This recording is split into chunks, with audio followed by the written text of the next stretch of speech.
The taxi pulled up to the curb, its yellow gleam a stark contrast to the familiar, comforting shadows of my son's house.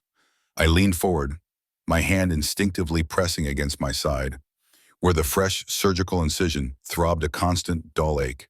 Just hours ago, I'd been discharged from the hospital, the nurses wishing me a swift recovery. All I wanted was my bed, a cup of warm tea, and the quiet comfort of being home, surrounded by my family. This house, after all, was supposed to be my home now. The driver helped me out and I paid him, my movements slow and deliberate. My gaze drifted to the porch, expecting to see Leo or Serena, perhaps even one of the grandchildren, waiting to greet me. But the porch was empty, save for a solitary, familiar object. My stomach dropped even before I recognized it. There by the front door sat my worn beige suitcase, exactly as I'd packed it for the hospital. A small yellow post-it note was affixed to the handle. My hands trembled as I reached for it, my heart pounding a frantic rhythm against my ribs. The words, scrawled in Serena's elegant yet somehow venomous script, hit me like a physical blow. It's just the three of us now. Find somewhere else to stay. Disbelief warred with a sudden freezing dread. This couldn't be real. Not after everything, not after the surgery. I stumbled towards the door, my body aching, and began to knock, first gently, then with increasing urgency. "Leo, Serena, it's me. What's going on?" My voice was weak, hoarse from pain and confusion. From inside, I heard the faint sound of children's voices, quickly hushed. Then, Serena's voice, sharp and unmistakable, though muffled by the door. "Quiet down, kids. Grandma isn't here." The casual cruelty of it pierced deeper than any knife. Grandma isn't here. I was standing right outside, a phantom to my own family. I kept knocking, a desperate plea echoing in my chest. "Leo, please, open the door. I just got out of surgery." Silence, an unnerving, impenetrable silence from within the house that had once resonated with my laughter and the children's joyful shouts. I pressed my ear against the cool wood, straining to hear, to understand. Suddenly, the curtain in the living room window twitched. My 8-year-old grandson, Ethan, peered out, his eyes wet with a mixture of curiosity and confusion. For a fleeting second, our eyes met. He looked startled, then almost fearful. Before he could react, a hand, Serena's hand, I was sure, reached in and yanked him away from the window. The curtain fell back into place, a final, definitive barrier. That was it. They weren't going to let me in. They were actively keeping me out. I sank onto my suitcase, the metal handle digging into my leg, the cold porch steps a harsh reality beneath me. My mind raced, trying to grasp how I had ended up here, locked out and discarded. I remembered selling my quaint little home, the one I had lived in for 30 years, the place where I had raised Leo. It was a difficult decision, fraught with emotion, but Leo and Serena had made it sound so right, so practical. "Mom, you're getting older," Leo had said, his arm around my shoulders, his eyes full of what I now realized was feigned concern. "Why live alone? Sell the house? Use the money for renovations here. It'll be an investment in our family. You'll have security and we'll be together." I had believed them, every word. My home, valued at $178,000, had become a significant chunk of their renovation budget. The promise of our family had shone like a beacon, luring me into what I thought was a golden future. Now, sitting on the very suitcase that contained the last remnants of my old life, I saw it for what it was, a meticulously crafted lie. The shift hadn't happened overnight. It was a slow, insidious creep. At first, I was Grandma Elara, the cherished matriarch. Then, imperceptibly, I became Mom, the readily available babysitter, the convenient cook, the unofficial housekeeper. My days were filled with school runs, meal preparations, laundry piles. My efforts were met with polite nods, then simply expected. Eventually, I was just Elara, an aging fixture in the background, an inconvenience to be managed. Serena's transformation was perhaps the most jarring. Her initial warm smiles, her effusive thank yous, had gradually faded into tight-lipped nods, then dismissive remarks. Invitations to family outings dwindled, replaced by vague promises that never materialized. I'd overhear conversations about plans that didn't include me, whispers that silenced abruptly when I entered the room. I tried to dismiss it as my imagination, the anxieties of an older woman. How foolish I had been. In a desperate attempt to find an explanation, to appeal to the son I thought I knew, I pulled out my phone. My fingers, still shaky from the surgery and shock, fumbled as I dialed Leo's number. It rang once, twice, then clicked straight to voicemail. "You have reached Leo. Please leave a message." His voice so familiar, yet utterly detached. I hung up, my throat tight with unshed tears. I tried again and again, only to be met with the same automated response. Finally, I typed out a text message, my thumbs clumsy. "Leo, I just got home from surgery. Serena locked me out. What's happening? Please call me." The message sent. A moment later, the infuriating words, "Read," appeared beneath it. No reply. Nothing. The betrayal sliced deeper than the pain from my stitches. My own son, my only son, had read my plea for help and chosen silence. The sun, once a gentle warmth, began its slow descent, painting the sky in hues of orange and purple. The air grew cooler, and a shiver ran through me, unrelated to the temperature. I was 68 years old, recovering from major surgery, and utterly alone. My wallet, which I had just checked in a moment of panic, contained exactly $43. No house, no family, no money, no home. The reality of my situation descended like a shroud, heavy and suffocating. With a monumental effort, I pushed myself up from the suitcase. Every movement sent a jolt of pain through my abdomen. But staying there, an abandoned relic on their porch, was no longer an option. I had to go somewhere, anywhere but out. My legs felt like lead, my head swam with exhaustion and despair. But I forced myself to walk, one painful step after another, away from the house that had become my prison. After what felt like an eternity, I finally found the courage and the necessity to call the one person I knew would answer, no matter what. Beth, my friend of 40 years. Her number was etched into my memory, a lifeline I had never expected to need so desperately. She answered on the second ring, her cheerful voice a jarring contrast to my inner turmoil. "Elara, everything all right?" she asked, her tone shifting almost immediately as she must have sensed the tremor in my voice. "Beth," I choked out, the single word a dam breaking. I don't know where to go." There was a brief pause, then Beth's voice, firm and unwavering, cut through my panic. "Tell me where you are, Elara. I'm coming to get you." A wave of relief, so potent it almost brought me to my knees, washed over me. While I waited, huddled on a public bench in the rapidly darkening twilight, I watched a young couple walk by, their arms entwined, a little girl skipping ahead, laughing. A normal, loving family. The sight twisted a fresh knife in my heart. How utterly disposable I had become to my own. Beth's spare room was a sanctuary, a small haven of warmth and familiar comfort after the brutal chill of the night. The scent of lavender from a sachet on the dresser filled the air, calming my frayed nerves, if only slightly. Beth had tucked me into bed, fussing over my pain medication and ensuring I had everything I needed. Her eyes, usually so bright and full of laughter, were now narrowed with a contained fury I rarely saw. "I swear, Elara," she'd muttered, her voice low and tight as she adjusted my blanket. "If Leo was here, I'd wring his neck myself. What in heaven's name has gotten into him?" I just shook my head, too exhausted to speak, too deeply hurt to even articulate the depth of the betrayal. Before I finally drifted into a restless sleep, I confirmed Leo's unresponsiveness, my voice barely a whisper. "I called him 17 times, Beth.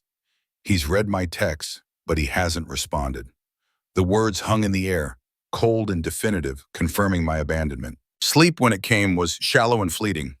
Serena's cruel note, the image of my grandson's frightened face, and the throbbing ache in my chest, both physical and emotional, haunted my dreams.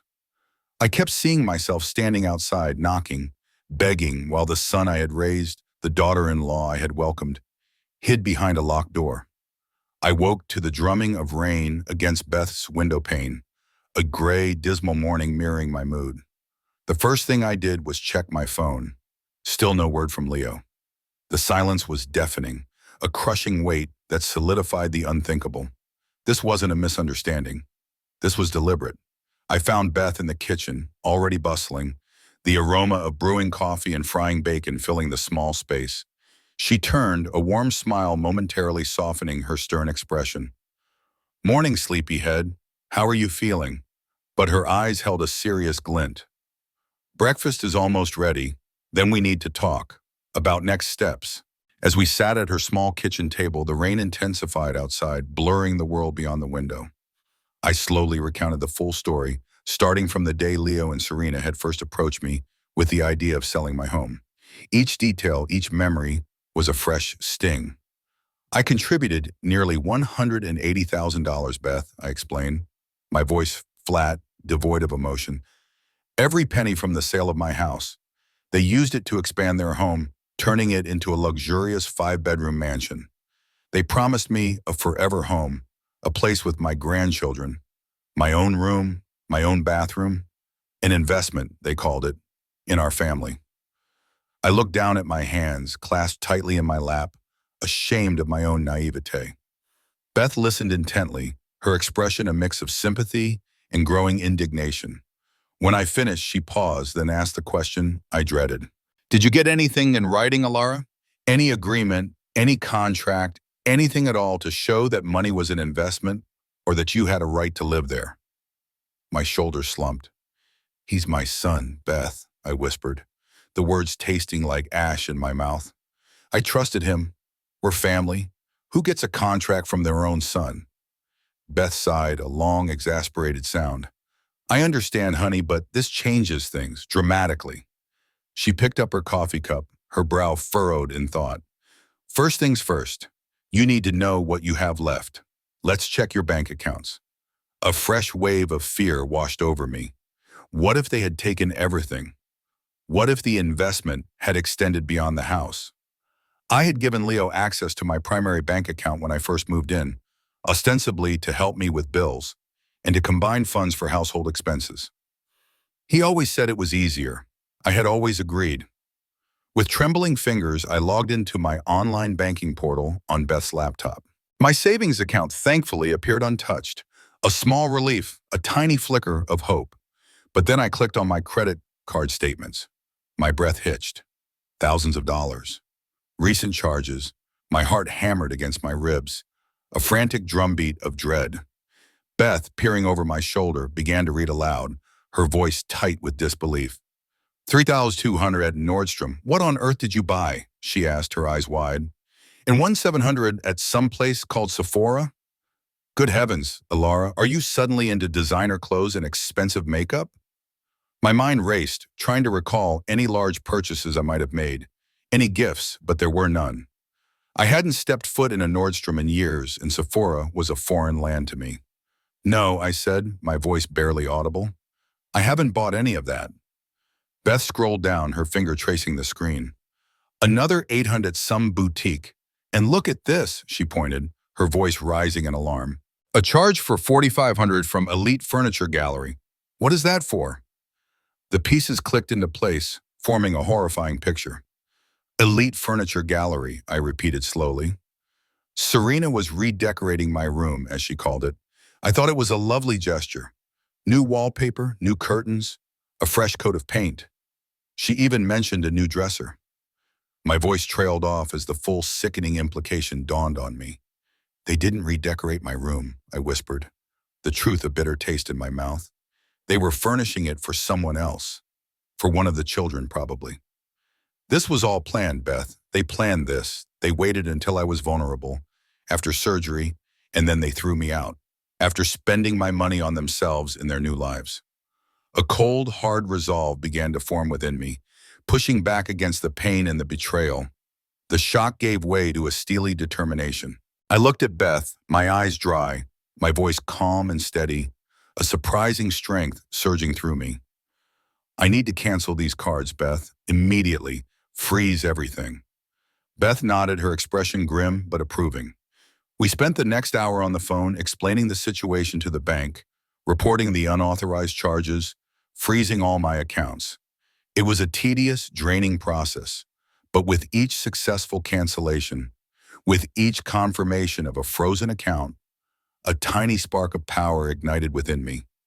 The pain was still there, a constant companion, but it was no longer consuming.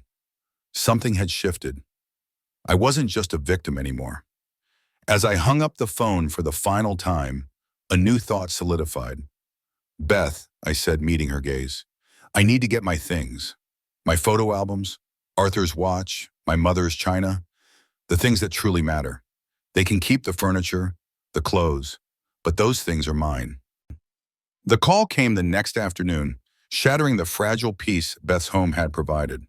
My phone, which had remained stubbornly silent for 2 agonizing days, suddenly buzzed with Leo's name on the caller ID. My heart leaped, a mix of hope and trepidation. Was this an apology? An explanation? A plea for me to come home? I answered, my voice a little shaky. "Leo?" His voice, when it came, was tight, controlled, devoid of any warmth or concern. "Mom, what's going on with the credit cards?" Not a word about my surgery, about my well-being, about being locked out of the house. Nothing but the immediate, pressing issue of his daughter-in-law's suddenly defunct shopping privileges. The blood drained from my face, but a strange new calm settled over me. "I've frozen them, Leo," I confirmed, surprised by the steady tone of my own voice. There was no waver, no hint of the hurt or betrayal that churned within me. There was a beat of silence on the other end, then a huff of exasperation. "Serena was trying to buy groceries, Mom. The card was declined. What were you thinking?" His tone was accusatory, as if I was the one who had caused an inconvenience. A faint, bitter smile touched my lips. "Groceries, Leo?" I countered, my voice still remarkably even. Was she also buying groceries at Nordstrom, an elite furniture gallery? Or was that something else entirely? The silence that followed was much longer this time, thick with his discomfort. Finally he spoke, his voice regaining some of its former bluster, though with an underlying edge of irritation. "You authorized us to use those cards, Mom, for emergencies and necessities. You always said that." "I did," I agreed, a flicker of my old self, the trusting mother, surfacing. "For emergencies, yes. For necessities, yes. For a few groceries when you were short on cash, absolutely. Not for thousands of dollars of whatever she's been buying. Not for a shopping spree, Leo." "It wasn't a shopping spree, Mom," he insisted, his voice rising now. "She was buying things for the house, things you needed too." "Things I needed?" I asked, a sliver of genuine anger finally cutting through the calm. "Things I needed while I was recovering from surgery, on your porch, with a note telling me to find somewhere else to stay?" Again, silence. He had no answer for that, no excuse. "Just unfreeze the cards, Mom," he commanded, his voice growing dismissive, as if this entire conversation was beneath him, a trivial matter that I was deliberately prolonging. "We can talk about spending limits later. We can talk about whatever you want.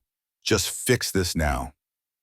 That dismissiveness, the casual assumption of my immediate obedience, was the spark. It ignited the slow-burning anger that had been simmering beneath the surface since I found my suitcase on the porch. The anger that had been carefully contained burst forth, not in a shout, but in a quiet, chilling resolve. "No, Leo," I said, my voice barely above a whisper, but imbued with a steel that surprised even myself. "I don't think I will." He spluttered, clearly taken aback. "What do you mean you don't think you will? Mom, you can't do this." "Oh, but I can, Leo," I replied, my voice gaining strength. "You've made it abundantly clear that I'm no longer part of your household. You locked me out of the house I helped build, the house that contains my life savings. You chose to abandon me recovering from surgery on your doorstep. If I am no longer part of your family unit, then my credit cards are certainly no longer part of Serena's shopping budget. She will have to find another way to pay for her new furniture and her thousands of dollars in clothing and makeup." "This isn't fair," he almost shouted, sounding like a petulant child. "Fair," I scoffed, a genuine bitter laugh escaping my lips. "Fair, Leo. I was reasonable when I sold my home, the only home I had, to give you my life savings. I was reasonable when I watched your children every single day, when I cooked your dinners, when I cleaned your house, essentially becoming your unpaid housekeeper and nanny. I was reasonable when I ignored the subtle shifts, the growing disrespect, the feeling that I was becoming a burden. I was reasonable for years, Leo, but you and Serena have demonstrated a shocking lack of reason, decency, and basic human kindness. And now I'm done being reasonable. Mom, this isn't what it seems, he began, falling back on old evasions. It never is with you, is it, Leo? I cut him off, my patience finally exhausted. Goodbye, Leo. And then, with a strength I hadn't known I possessed, I pressed the end call button. The silence that followed was blissful, liberating. My hand was shaking as I lowered the phone, but my heart felt lighter, clearer. Beth, who had been sitting quietly at the kitchen table pretending to read a magazine, but clearly listening to every word, looked up. A wide smile spread across her face. Well, look who finally found her backbone, she said, her voice full of pride and approval. I managed a small, shaky smile back. I guess so. A feeling of fierce determination, rather than just hurt, solidified within me. Freezing the cards is just the beginning, Beth, I declared, my eyes burning with a new fire. I need to find out what else they've been doing with my money. I need to get my things. And then, I paused, the unspoken threat hanging in the air. They will understand that actions have consequences. Later that evening, another text message arrived from Leo. This is childish, Mom. Call me when you're ready to be an adult about this. I read it, and for the first time, his words didn't sting with fresh pain. Instead, they fueled my resolve. He thought I was being childish? No, this wasn't childish. This was survival. This was justice. A week had passed since my eviction and the confrontation with Leo. My physical wounds, the surgical incisions, were slowly healing, the pain receding into a manageable ache. But the wounds to my heart, the betrayal from my own son, festered, a constant, dull throb. The initial shock had given way to a cold, hard anger and a steely resolve. It was time to retrieve my belongings, the cherished mementos that held the tangible history of my life. Beth, ever my steadfast friend, insisted on accompanying me. They're less likely to try anything if there's a witness, Elara, she stated, her voice firm. And they're certainly less likely to slam the door in your face if I'm standing right there with you. Her presence was a comfort, a bolster against the anxiety swirling within me. As we pulled up to the house, a sense of unease washed over me. Serena's flashy SUV was nowhere in sight, but Leo's more modest sedan sat in the driveway. The house itself looked subtly different, even from the curb. The front door had a new coat of paint, a darker, more imposing shade. Through the large living room window, I could glimpse a new sectional sofa, much larger and more modern than the one I had helped them pick out. It was already clear that they were swiftly erasing my presence, redecorating my former living space for their new exclusive family unit. We rang the doorbell. After a long moment, Leo opened the door, his face a mask of forced cordiality that didn't quite reach his eyes. Mom, Beth, what can I do for you? His tone was clipped, impatient. My belongings, Leo, I stated, my voice steady. I'm here to collect my things. He gestured vaguely towards the side of the house. Most of your stuff is in boxes in the garage, Mom. Serena and I went through everything. We kept what was yours, obviously. Beth made a disgusted sound beside me, barely contained. Obviously, she repeated, her voice dripping with sarcasm. We followed Leo to the garage, which to my surprise was meticulously organized. Boxes were neatly stacked, labeled in Serena's precise hand. My heart, which had begun to lighten slightly, sank as I started going through them. Clothes, old blankets, some kitchen gadgets I'd brought from my old house. They were all there, but the precious items, the irreplaceable links to my past, were conspicuously absent. Where are my photo albums, Leo? I asked, my voice rising in a panic I couldn't control. Where is Arthur's watch? My mother's jewelry box? The crystal vase my grandmother gave me? These aren't here. My gaze swept around the garage, my mind racing, desperately searching for any sign of my most cherished possessions. Leo shifted uncomfortably, avoiding my eyes. Look, Mom, I'm sure they're around here somewhere. Lucy packed everything. She's not always the most organized. He tried to deflect, to blame the hired packer, but his evasiveness only fueled my growing alarm. "Don't you dare tell me to calm down, Leo," I snapped, my voice shaking with a fury that finally broke through my control. "Those things are irreplaceable. They're my memories, my history, the last tangible connections to my past. They mean more to me than any of your precious new furniture or Serena's designer clothes." He flinched at my outburst. "Look, I'll help you search.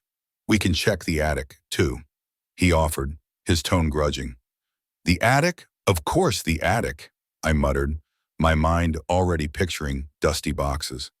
"Let's go." As we made our way upstairs, Leo hesitated, pulling out his phone. "I just need to take this," he mumbled, stepping into the hallway, his voice dropping to a low murmur. Beth shot me a look, and I knew she was thinking the same thing. Eavesdrop. I followed him up the attic steps, pretending to be engrossed in the dusty boxes, but straining to hear. His voice was hushed, but the words carried clearly in the stillness of the house. It was Serena on the other end. "No, honey, she's here with Beth," he said, sounding annoyed. "She's throwing a fit about her stupid photo albums." "Look, it's fine.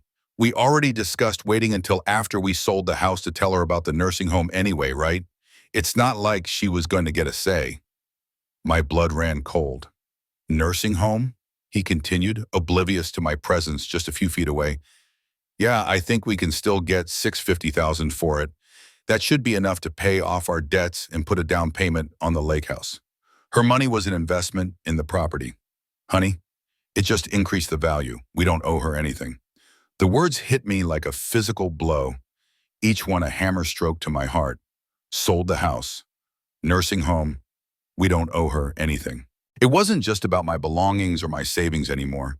It was about my entire future, meticulously planned out, orchestrated, and stolen from me by my own son. My voice was a raw whisper, barely audible, yet it cut through his conversation. "Were you planning to tell me about selling the house, Leo?" I asked, stepping into the hallway, my eyes blazing with a pain that transcended all previous hurts. "And what's this about a nursing home? I heard about the nursing home you have picked out for me." Leo spun around, his face paling, caught entirely off guard. His mouth opened and closed several times before he finally stammered, "Mom, I can explain." "Explain what?" I demanded, my voice growing stronger. "Explain how you're going to sell the house I helped pay for, move into a lake house, and then dump me in a nursing home without so much as a discussion?" He squared his shoulders, a flicker of defiance replacing his shock. "It's not your home, Mom. Your name isn't on the deed. It's my house, and Serena and I decided what's best for our family." That was it, the final crushing blow, the complete, utter disregard for my existence, my contributions, my very humanity. My name wasn't on the deed. It was his house. Beth, who had been standing silently by, finally stepped forward, her voice cutting through the tense air, sharp and clear. "You listen to me, Leo. You will find Elara's valuables, every single one of them. And you will do it now, or I swear to God I will involve the authorities. And trust me, your real estate plans and your lake house dreams will become a very distant memory when the police start asking questions about financial elder abuse and stolen property." As Beth firmly steered me out of the house, away from the stench of betrayal, I glanced back at Leo's desk. There, amidst some papers, lay a brochure for Sunny Pines Assisted Living, its cheerful facade a grotesque mockery. Next to it, several glossy real estate listings. It was all real, all planned, all calculated. The depth of their deception was truly fathomless. If you're gripped by Elara's journey and want to see how she rebuilds her life against all odds, make sure to hit that like button, share this story with someone who needs to hear it, and subscribe to follow her incredible resilience. You won't want to miss what happens next. The comfort of Beth's spare room was immeasurable, a soft landing after the crushing blows I had endured. Beth, true to her nature, reiterated her offer for me to stay as long as you need, Elara. Her kindness was a warm blanket, but I knew deep in my heart that I couldn't impose forever. This wasn't her battle, and while her support was a lifeline, I needed to stand on my own 2 feet. The first step, a crucial one, was to understand my financial situation.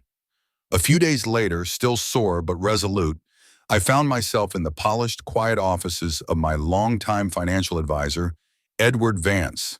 Edward, a man whose quiet demeanor belied a sharp mind, listened intently as I recounted the astonishing turn of events, from the eviction to the discovery of the hidden nursing home plans. His face, usually placid, registered genuine shock. "Elara," he said, shaking his head slowly, "I am truly sorry to hear this. It's, it's unthinkable." He pulled up my accounts, his fingers flying across his keyboard. Within minutes, he confirmed what I already knew, but hearing it from him brought a measure of stability. "Your pension is regular, Elara, and your Social Security is coming in without issue. Your primary savings account, the one not linked to the credit cards, is completely untouched." A small sigh of relief escaped me. At least I wasn't entirely destitute. Then came the grim news I had anticipated, the legal reality of my investment. Edward leaned back, his expression somber. "Regarding the $178,000 you contributed to Leo's house, Elara, without a formal agreement, a loan document, a lien, anything in writing, legally it's considered a gift." The word hung in the air, heavy and final. "Once the money changed hands and was used for the property, without any stipulated repayment or equity agreement, it became their asset. It's incredibly difficult, if not impossible, to reclaim that without concrete proof of a different intent." A cold knot formed in my stomach. The bulk of my life savings, gone. A gift. It was a crushing blow, confirming the depth of their calculated deception. They had planned to take everything, to leave me with nothing but my government benefits and a spot in an assisted living facility. The thought rekindled the quiet rage that had begun to burn within me. Edward, sensing my distress, continued, his voice softer. "However, there is something else here." He clicked a few more keys.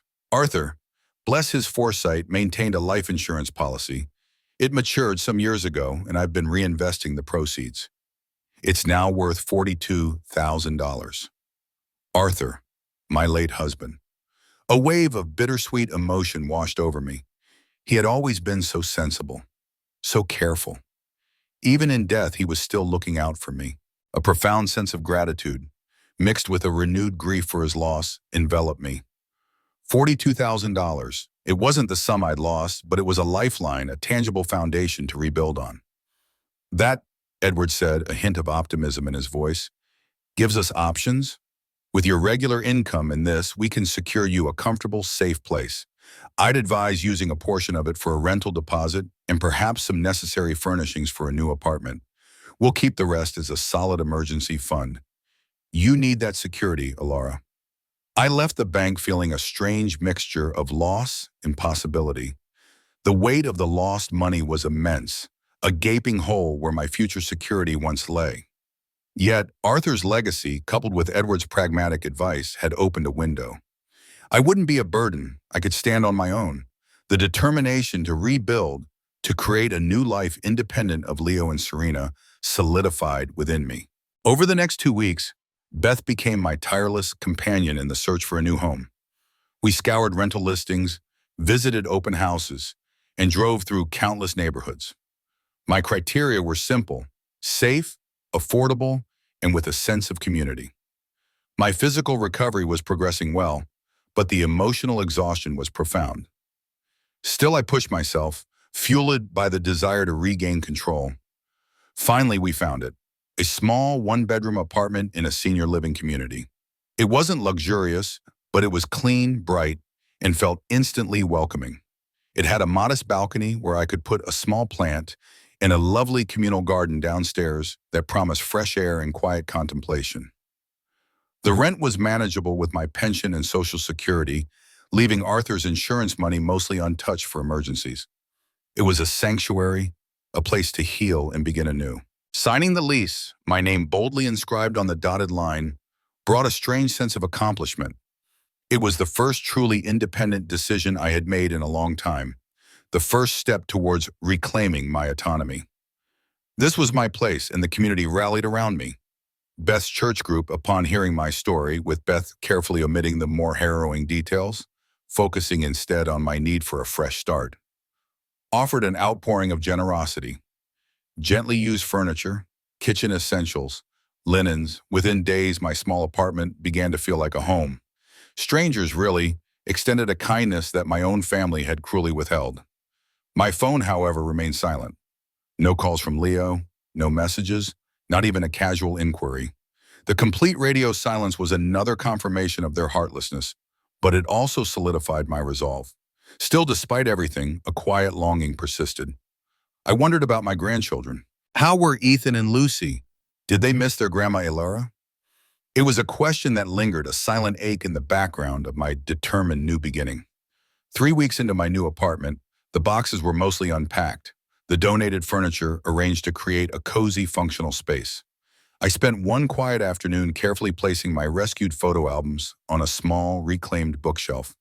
Each album was a treasure, filled with the faces of loved ones, echoes of holidays, birthdays, and ordinary moments that now felt extraordinarily precious. As I looked at a faded photograph of Arthur and me, young and full of dreams, the phone rang. It was Leo. Again. My heart didn't jump with hope this time, only with a familiar sense of dread. I knew what he wanted. There had been no apology in his previous calls, no remorse, only demands about the credit cards. "Mom," he began, his voice flat, devoid of warmth, "we need to talk about these credit cards. This is becoming a real problem for Serena." My grip on the phone tightened. "Those cards are staying frozen, Leo," I stated, my voice firm and unwavering. The weeks in Beth's quiet sanctuary, the slow process of rebuilding, had solidified my resolve. I'm on a fixed income now, and I can't afford to finance Serena's shopping habits, especially not after what you both did to me.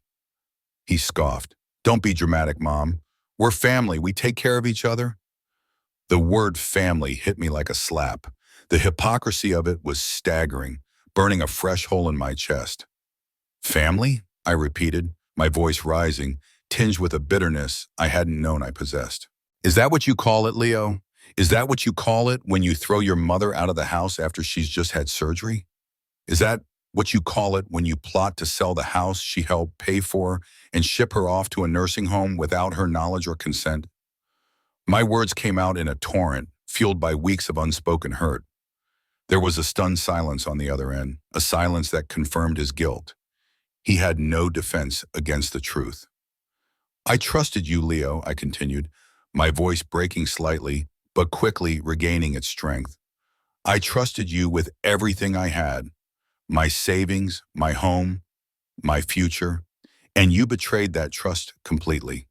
You and Serena used me, manipulated me, and then discarded me like trash." "Mom, that's not fair," he finally mumbled, his voice weak. "Fair?" I laughed, a harsh, humorless sound. "Nothing about this has been fair, Leo, and I won't give you another penny, not one more." "Then I guess there's nothing left to discuss," he said, his voice cold, final. "I guess not," I replied, and with a deep breath, I hung up. A strange calm settled over me. The call, as painful as it was, had been a cleansing. His words, his lack of remorse, confirmed what I had already begun to accept. His calls were never about me, never about reconciliation. They were always solely about money, about what he and Serena could still extract from me. Knowing that, truly accepting it, brought a strange sense of liberation.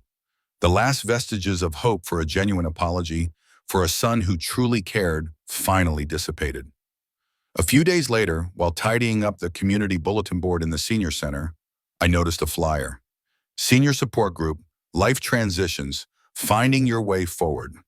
The words seemed to jump out at me. Life transitions, finding your way forward. That was exactly what I was doing. I decided to go. The meeting was held in a small, comfortable room, filled with a dozen or so other seniors, all with their own stories, their own quiet battles. The facilitator, a kind-faced woman named Sarah, started by inviting everyone to share as much or as little as they felt comfortable. When it was my turn, I took a deep breath, my hands clasped tightly in my lap. "My name is Elara," I began, my voice trembling slightly. "A little over a month ago, my son and daughter-in-law locked me out of their house after I had surgery. I had sold my home to give them the money to expand theirs, with the understanding that I would live there permanently. They then spent thousands of dollars of my money on themselves and planned to sell the house and put me in a nursing home. As I spoke, the words flowed, carrying with them the accumulated weight of my shame and hurt. But with each sentence, a strange thing happened. The shame, the feeling of being foolish and gullible, began to dissolve. Looking into the sympathetic faces around the room, I realized my experience, while profoundly painful, was not unique. Sarah, the facilitator, nodded gently. Thank you for sharing, Elara. It takes incredible courage.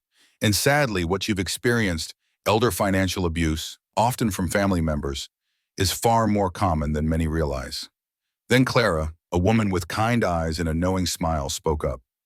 My daughter did something similar, she said softly, though not quite as drastic.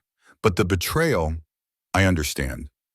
Another woman, Ivy, chimed in, recounting how her nephew had promised to care for her but had slowly siphoned off her savings. I left that meeting with a lighter heart than I had carried in weeks. I had shared my truth, and instead of judgment, I had found understanding and solidarity. I had new phone numbers in my pocket and an invitation to lunch with Clara and Ivy the following week. Later that evening, sitting on my small balcony, looking out at the quiet community garden below, I felt a faint whisper of hope. The future I had envisioned with Leo and Serena was gone, shattered beyond repair. But as I looked at the stars, I began to imagine a new future. A future different from the one I'd planned, certainly, but not lesser, just different.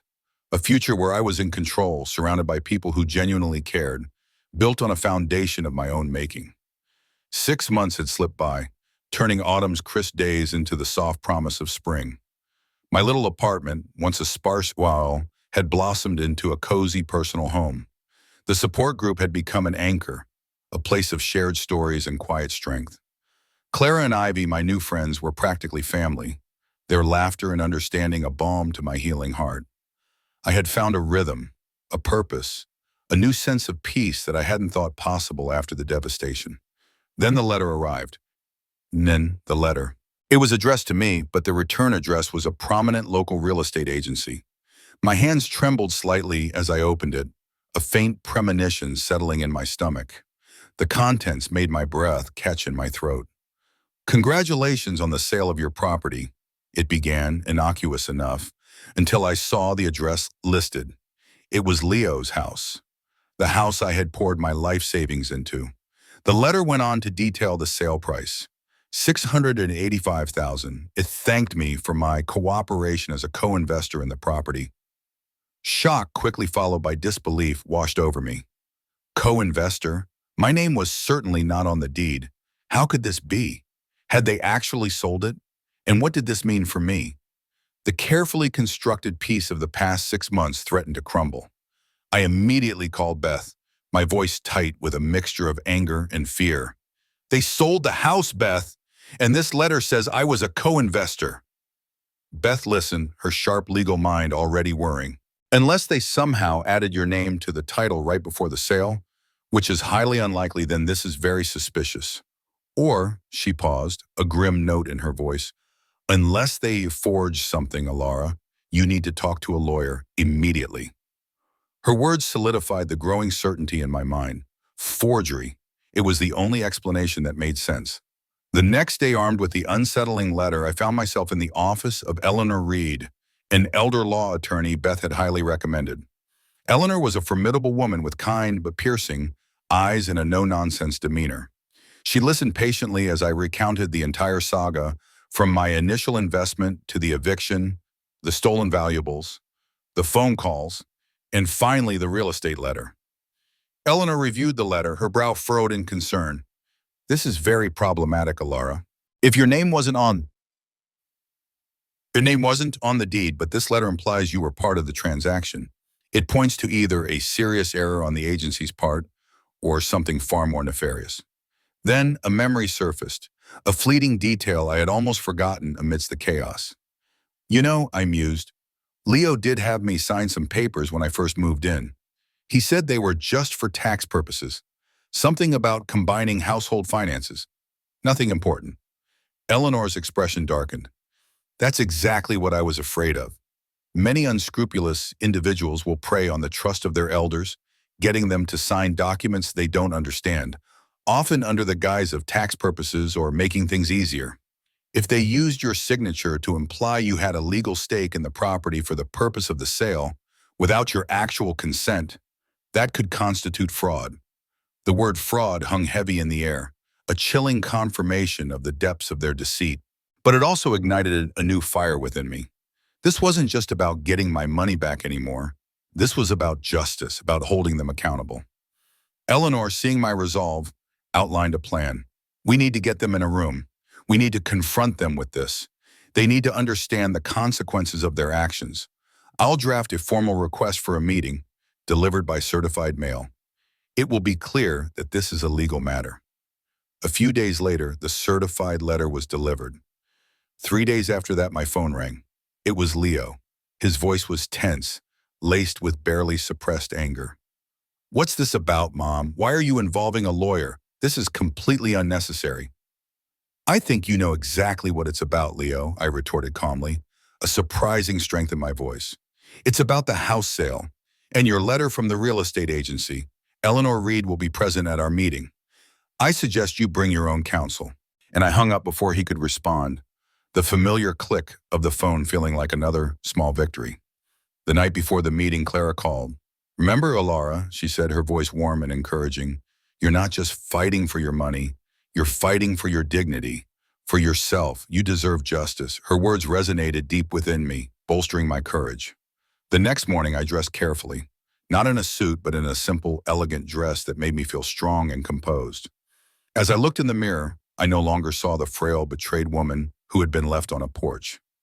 I saw a confident woman, her silver hair neatly styled, her eyes clear and resolute. I was ready to face those who had tried to destroy me. Eleanor Reed met me at the office building. Her presence was a formidable shield. "Let them talk first," she advised, her voice low.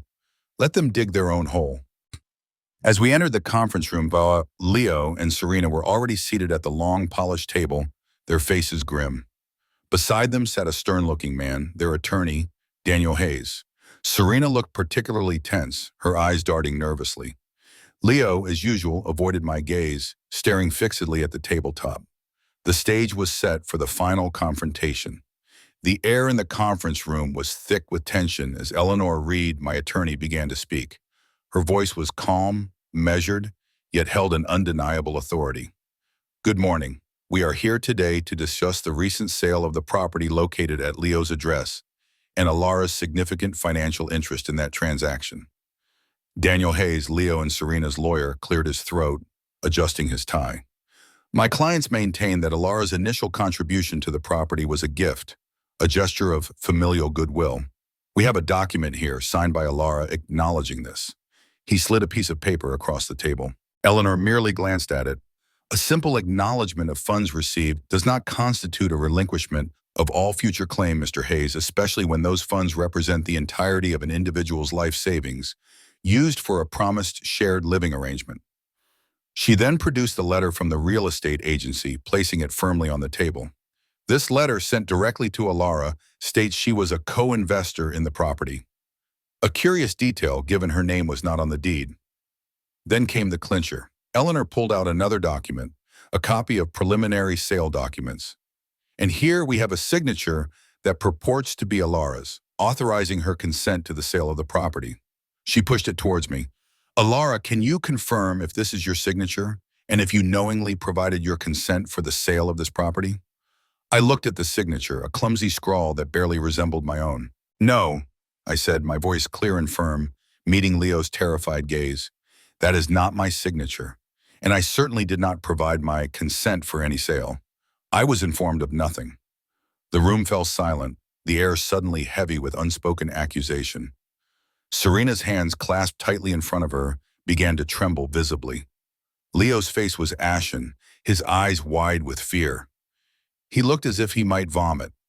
Daniel Hayes, who had started the meeting with such an air of confidence, now looked visibly shaken. "Are you suggesting, Ms. Reed," he stammered, his voice losing its professional polish, "that my clients committed forgery?" Eleanor Reed leaned forward, her gaze sweeping over Leo and Serena, utterly devoid of sympathy. I am suggesting, Mr. Hayes, that your clients are facing a serious legal situation that could involve charges of fraud, elder abuse, and a potentially very public and damaging lawsuit. You have two options. Either we pursue this matter through the courts with all the public exposure and legal consequences that entails, or we reach a reasonable settlement today. The weight of their actions, the full gravity of the legal repercussions, finally seemed to sink in. Leo, finding his voice, though it was barely a whisper, finally looked at me. "What do you want, Mom?" he asked, his voice cracking. In that moment, I didn't see a monster. I saw a frightened, pathetic man utterly out of his depth. I met his gaze, my eyes dry, my voice steady. "I want what's fair, Leo. I contributed $178,000 to that house. I want it back, with interest, for the time you've held it." Serena gasped, her eyes wide. "That's ridiculous. It was a gift," she burst out, her composure finally cracking. I turned my full attention to her, my gaze unwavering. "Was it also a gift when you used my credit cards without permission, Serena? Was it a gift when you packed my belongings in boxes in the garage, deliberately omitting my most cherished heirlooms? Was it a gift when you and Leo planned to sell the house I paid for and put me in a nursing home, without even telling me?" She shrunk back in her seat, her face flushed with shame.